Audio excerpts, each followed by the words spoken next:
Hi everyone, this is 1 year on. I'm Alison. And following on from my previous episode, today's episode continues the interview series. And I'm fortunate to be able to interview my wonderful speech therapist, Laurie. She's joined me today. And firstly, I need to read this disclaimer to you. This episode is general information. It's not medical advice and doesn't replace assessment or care from your own clinical team. If you have concerns about your health or recovery, please seek advice from a qualified health professional. So I did quite a bit of work at home. And so what would you say for a lot of people helps most outside of your sessions with them? Yeah. Because you would be giving people different kinds of homework. Yeah. So doing that home practice, because you know, even if you can secure weekly sessions, that's still, 45 minutes out of the entire week. So I think being able to do practice at home makes a difference. And then again, just balancing that home practice with what will work for people. And you had mentioned managing fatigue was a big one, because I would say, it's hard to say exactly what's going to make the most impact with improving and with making progress. So I think we can safely say if you can do home practice, amazing, because that is going to just help pushing recovery. And then we're always really hoping, the brain can do amazing things. And so sometimes, people just get some nice spontaneous recovery, which, we just want to push that as much as possible. But managing your health, I think also is quite an important piece, because you've mentioned that fatigue and the overwhelm, and just knowing when you just need to rest is important. Yeah, I think for me, I overdid it a lot in the first instance, and then I did have to pull back quite a lot. Yeah. Because, and I got to the point, and I explained to people that they don't even understand, but I would get to the point where I couldn't speak. Yeah. If I had exposed myself to too much sound, or, I was getting information overload into my brain. And then it was just like, the brain was like, no more. Yeah. Computer says no. Yeah. And I would just have to sleep. So that was it was an interesting sort of science experiment. And I spent a lot of time asleep. Yeah. Which, obviously I needed it. So. Yeah. Now, there was a point at which you and I had these conversations in terms of the limit of what speech pathology can do for me specifically. But so what kind of difficulties would you see that are outside the scope of, say, speech pathology and therapy, but you obviously would see the person and then realise, well, I've done as much as I can do. This person needs to go to see another specialist. So some examples from what I encounter in a clinic-based private practice, one of them is what I mentioned with the OT, is when I'm seeing, there's such a small language component where this is really heavily more cognition. I think they would be better served by an OT. So that's one example.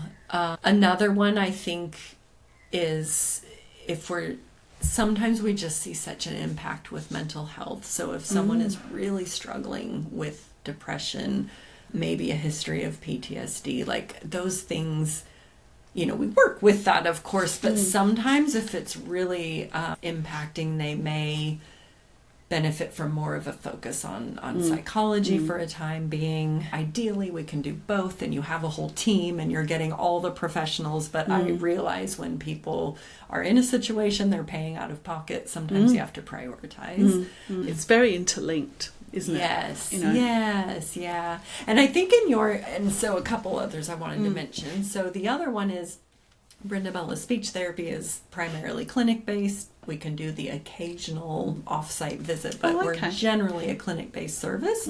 And so sometimes you can see through various ways that a person will just benefit more from therapy in their familiar environments. And so there are other providers who are mobile and can go to somebody's home, go out in the community, and that can be more beneficial sometimes. And so we're looking at that, and I will refer people on when I feel like that's better for them. And then in your case, you had moved on to see a neuropsychologist. And in your situation, I think when we discussed it, I thought that did seem like a good next step, because I feel like you were at a point where it was really more of that processing, memory, attention.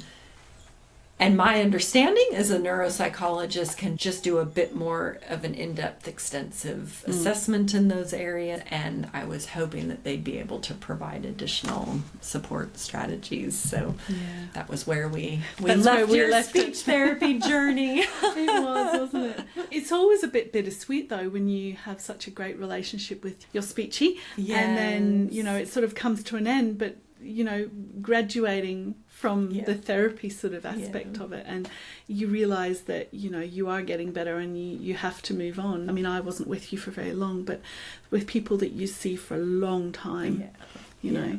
Yeah.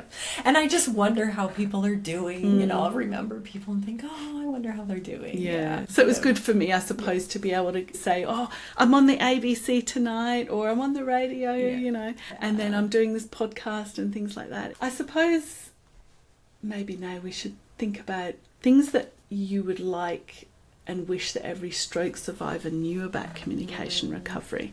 Yeah. Because this is something that, is not often spoken about. Yes. I think a big one is, I would say, don't aim for perfection.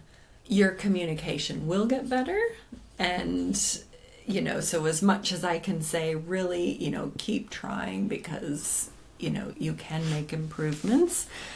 But I think being open to other ways to communicate, and if you have the bar set at perfection all the time, that's going to be such a rough road. And so I guess I would want to say embrace a different way that communication might look.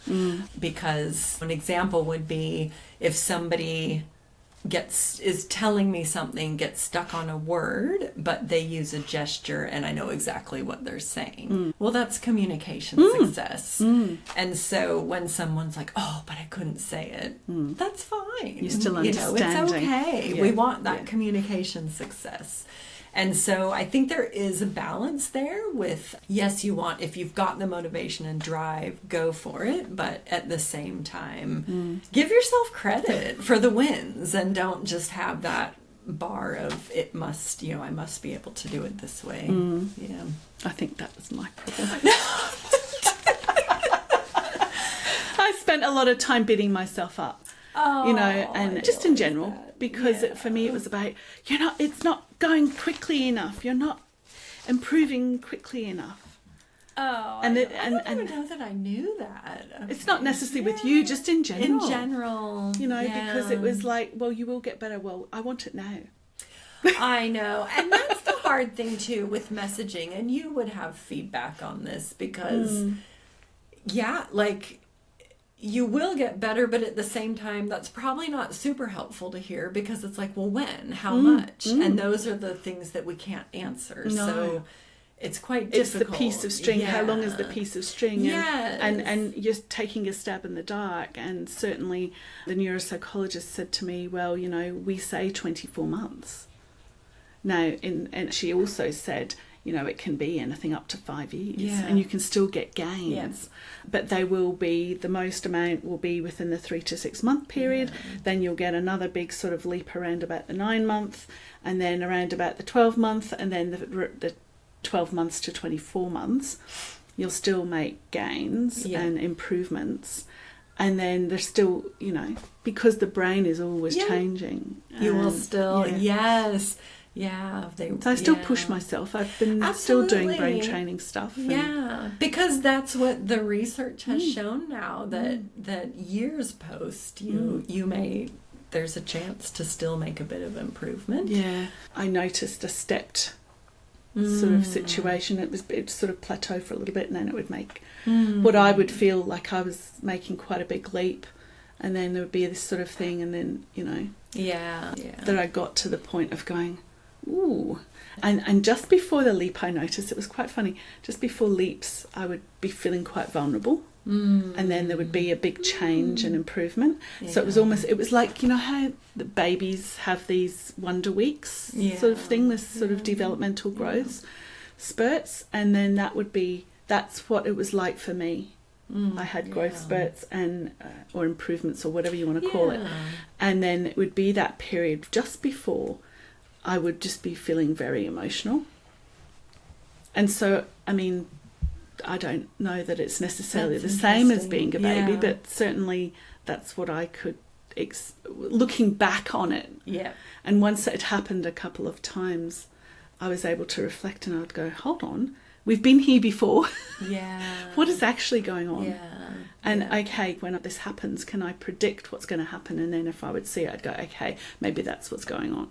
Yeah, that's interesting. And I guess, and you think about all the other just environmental things that could impact, you know, like your life changes. You start a new job, you move, like all those things. You go through a period of time that you're just really fatigued for some reason, you know, that they'll all be impacting. Oh, of course. And normal life. I mean, normal life always changes, and there's always things, there's always pressures on you, you know, as you say, the weather.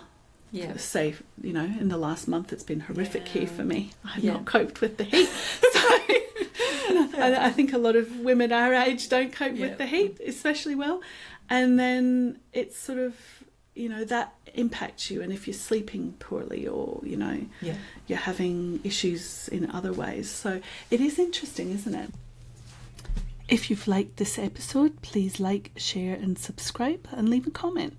I'll be back next time for more of my interview with Laurie. It's been a really interesting interview, and I have several parts to it. Thank you.